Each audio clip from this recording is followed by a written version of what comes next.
The weight of loss sat heavily on my shoulders, but there was no room for solace, not with the chaos Evelyn brought to my brother's funeral. My name is Grace Thompson, a 35-year-old financial advisor, and my life has always revolved around my family and integrity. My brother, Owen, was more than family. He was my mentor, my closest friend, and the person who guided me after the tragic accident that took our parents. He had built a $50 million company from the ground up, dedicating his life to its success and, in many ways, to me. But today, in the heart of Dallas, Texas, any peace I hoped to find was shattered. Evelyn, Owen's widow, stormed into the service demanding that I transfer the company to her immediately. Her voice, loud and entitled, filled the solemn church, and eyes turned, some in shock, others in anger. "Grace, if you don't hand over Owen's company to me, I won't let you start the proceedings," she threatened, her face twisted with anger. The lawyer stood by, calm yet resolute. "Evelyn, you should know that Owen left all his assets to his sister. You don't have any claim to them." Evelyn's face drained of color, then turned red with rage. Before I could react, she slapped me hard across the face and stormed out, leaving a hush over the room. My heart pounded with a mix of hurt and fury. She had no shame, no boundaries, but this was only the beginning. The next day, as I sorted through Owen's belongings and paperwork, a call came in from Evelyn. Her tone was different this time, panicked and desperate. I almost didn't pick up, but my curiosity got the best of me.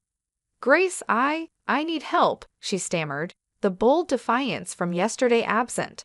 I took a deep breath, torn between anger and the remnants of family ties, but decided to listen. I held the phone tightly, Evelyn's shaky voice filling my ear. She was in distress, begging me to help her with a situation she refused to explain in detail.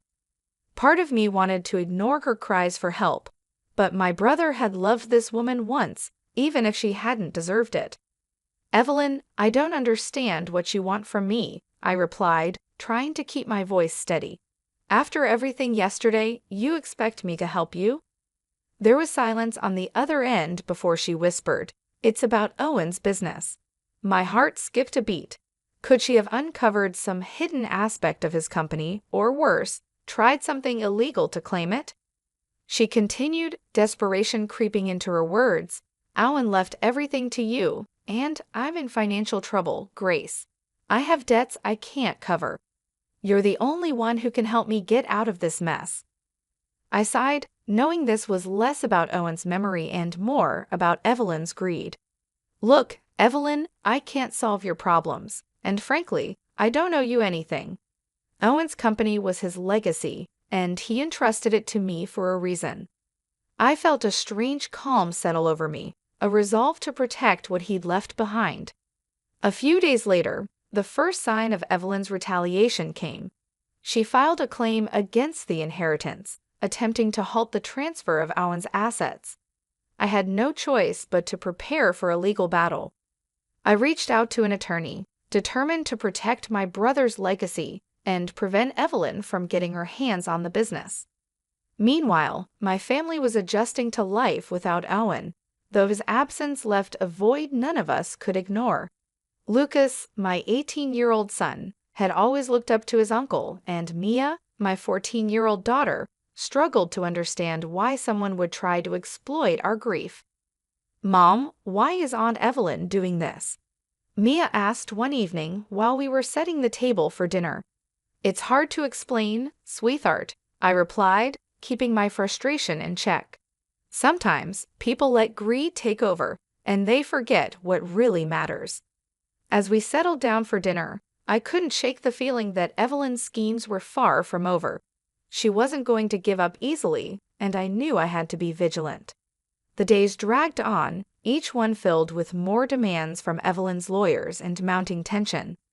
Finally, I decided it was time to learn more about what I was truly up against. I hired a private investigator, hoping to uncover any secrets Evelyn might be hiding. The investigator's findings arrived a week later, delivered in a thick envelope. As I opened it, I felt a surge of anticipation mixed with dread. Inside were detailed reports and photographs, revealing a side of Evelyn I'd only suspected but hadn't fully known. The investigator's report outlined Evelyn's involvement in various dubious schemes, money laundering, fraudulent investments, and the misuse of Owen's name to front illegal business ventures. She had been funneling funds through a series of shell companies, covering her tracks by attaching Owen's name to everything. It was clear she'd intended to use his reputation to shield her activities, and now, with his passing, she was desperate to salvage what she could. The betrayal stung, but more than that, it steeled my resolve. Evelyn wasn't just greedy, she was dangerous. I couldn't let her continue tarnishing Owen's memory or endanger my family. Armed with this information, I met with my lawyer. "This gives us a strong case, but we need to proceed carefully," he advised, his face serious. "If Evelyn finds out we're investigating her, she might escalate her actions." As we prepared our next legal steps, Evelyn's behavior became more erratic. She showed up at my doorstep unannounced one evening, her eyes wild with fury. I hesitated before opening the door, but her loud pounding had already drawn the attention of my neighbors. "Grace, I know you're in there. Let me in," she yelled, her voice echoing down the quiet street. "Evelyn, you need to leave," I called through the door, keeping it firmly shut. "I'm not discussing anything with you unless it's through our lawyers." She sneered, her tone turning venomous. "Do you think hiding behind your lawyers will protect you? I'll find a way to get what's mine. This isn't over." She turned and walked away, but the threat lingered in the air. Inside, I felt a mixture of anger and fear. Evelyn was growing increasingly desperate, and I knew I had to protect my family. Later that evening, I discussed it with my husband, Mark. "We should consider a restraining order," Mark said, his face etched with concern. "Evelyn is unpredictable, and I don't want her coming near you or the kids." The next day, we filed for the restraining order, hoping it would be enough to keep Evelyn at a distance. But deep down, I knew she wouldn't stop easily. The restraining order was granted swiftly, a small victory amidst the storm Evelyn had brought upon us. She was ordered to stay at least 500 feet away from my family and me, but even with this legal barrier in place, I couldn't shake the unease that lingered. Evelyn wasn't the type to accept defeat gracefully. Just as I had feared, she retaliated almost immediately. Her lawyers filed a countersuit against me, challenging Owen's will and claiming she had been wrongfully excluded from his assets. The case escalated, and soon we were facing off in court. The courtroom was filled with tension as Evelyn presented her case, her demeanor alternating between anger and feigned sorrow. She portrayed herself as the grieving widow, claiming that I had manipulated Owen in his final days, convincing him to sign over everything to me. Her accusations were vile, attempting to paint me as a schemer who had preyed on her husband's supposed vulnerabilities. I took a deep breath as it was my turn to speak, feeling the weight of Owen's legacy on my shoulders. "Your Honor," I began, my voice steady but firm, "Owen entrusted his company to me not out of manipulation or deceit, but because he knew the truth about Evelyn's actions. I have evidence that she was involved in illegal activities, using his name to cover her crimes." A hush fell over the courtroom as I presented the documents from the investigator, detailing Evelyn's financial misconduct and illegal dealings. Her face paled as she realized the severity of the evidence, but she quickly regained her composure, shooting me a glare filled with fury. "You're lying," she shouted, her voice ringing out in the silent room. "Owen would never have done this to me." The judge called for order, his face stern as he examined the documents. He looked at Evelyn, his gaze unyielding. "Miss Evelyn, the evidence presented here is substantial. We will review these findings in detail, but if these allegations are proven true, there will be serious consequences." Evelyn's defiant posture faltered, her confidence beginning to crack. Her lawyers whispered urgently to her, but I could see that she was unraveling.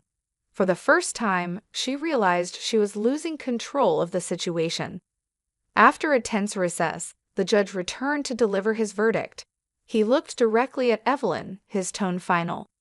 "Ms. Evelyn, based on the evidence and the last will and testament of Owen Thompson, I find no grounds for your claims.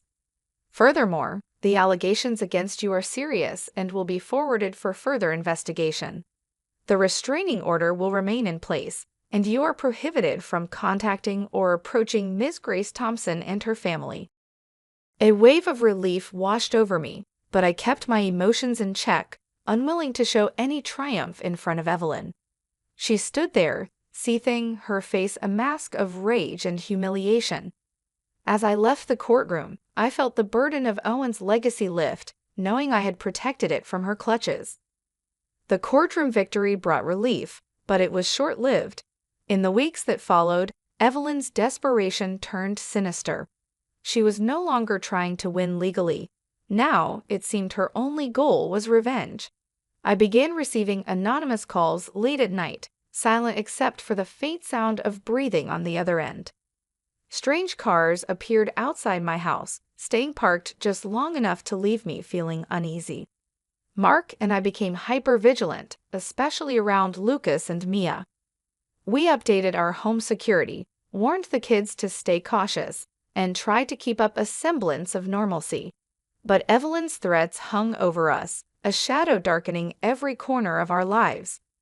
One evening, while I was cooking dinner, Mia ran into the kitchen, her face pale. "Mom, there's someone outside watching us," she whispered, clutching the edge of the counter. I looked through the window, and sure enough, there was a figure standing just beyond the fence. My heart raced as I immediately called Mark, who was on his way home from work. "I'll be there in 5 minutes," he said, his voice tense. "Lock all the doors and keep the kids inside." By the time he arrived, the figure had disappeared, but it was clear Evelyn's threats were escalating. This wasn't just about money anymore. She was fixated on making our lives a living nightmare. Mark and I sat down that night, determined to put an end to her harassment. "We have to take this to the police," I said, my voice resolute. "Evelyn's gone too far, and I won't let her intimidate us any longer." The police took our statement seriously, and with the restraining order already in place, they agreed to increase patrols around our neighborhood. However, they warned us that without clear evidence linking Evelyn to the harassment, there was only so much they could do. Days later, the investigator I had hired called with new information. "Grace, I've uncovered more about Evelyn's recent activities. She's been associating with some unsavory individuals, and it looks like she's hired someone to keep an eye on you." The realization made my skin crawl. Evelyn wasn't just lurking in the shadows. She was actively stalking us, invading every aspect of our lives. That evening, we gathered as a family in the living room, feeling the weight of the situation.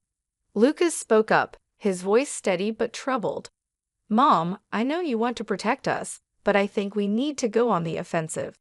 Uncle Owen wouldn't have let her do this to us." His words resonated with me. I couldn't keep waiting for Evelyn's next move. I had to take control of the situation. With the investigators' help, I began compiling every piece of evidence we had on Evelyn's harassment, her illegal dealings, and her attempts to sabotage Owen's company. With every bit of evidence in hand, I felt more determined than ever to stop Evelyn once and for all. My investigator helped me file a comprehensive report with the police detailing her harassment, connections to criminal associates, and misuse of Owen's company for money laundering. It wasn't just about self-defense now, it was about ending her reign of manipulation and deceit. A few days later, a detective contacted me to review the evidence in detail. They assured me that with the restraining order already violated multiple times, along with her illegal activities and stalking, they could move forward with an official investigation and possibly an arrest. As the police delved into Evelyn's past, more disturbing truths came to light. She had been involved in several fraudulent schemes before marrying Owen, using his reputation as a cover. Her shady network was now under scrutiny, and it became clear that she was involved in a web of criminal activities that extended far beyond her vendetta against me. Evelyn, sensing the walls closing in, made one last, desperate attempt to intimidate me. Late one night, she showed up at my front door, pounding furiously, shouting threats through the door. "You can't hide behind lawyers and the police, Grace. This isn't over," she screamed, her voice echoing in the quiet neighborhood. My hands shook as I dialed the police, keeping my voice calm for Lucas and Mia's sake. Mark stood protectively beside me, his eyes blazing with anger. Minutes later, police cars pulled up, and officers approached her with caution. Evelyn resisted, her words slurring as she cursed me and the officers alike. They managed to restrain her and took her into custody, charging her with harassment, stalking, and violation of the restraining order. I watched from the doorway, a mix of relief and sorrow washing over me. Evelyn's arrest made the news, and her criminal activities soon became public knowledge. The police uncovered her involvement in fraud, money laundering, and even attempts to siphon money from Owen's business. Her web of deception had finally unraveled, and she faced multiple charges that would likely keep her in prison for years. With Evelyn out of our lives, my family began to heal. I returned to my work as a financial advisor, feeling a renewed sense of purpose. Owen's company was thriving, his legacy preserved, and my children could finally find peace after months of fear and uncertainty. One evening, as we sat together for dinner, Lucas looked at me and smiled. "Mom, Uncle Owen would be proud of you. You protected his legacy and us. You didn't let Evelyn win." His words filled me with a deep sense of gratitude. We had been through so much, but together we had faced it all, honoring Owen's memory by standing strong and protecting our family. Evelyn's darkness had finally lifted, and the future felt bright again. As the weeks turned into months, I knew that while life would never be the same, we had emerged stronger, bound by the resilience that Owen had always inspired in us. And with every new day, his memory lived on, not in the shadows of conflict, but in the love and unity of the family he had cherished.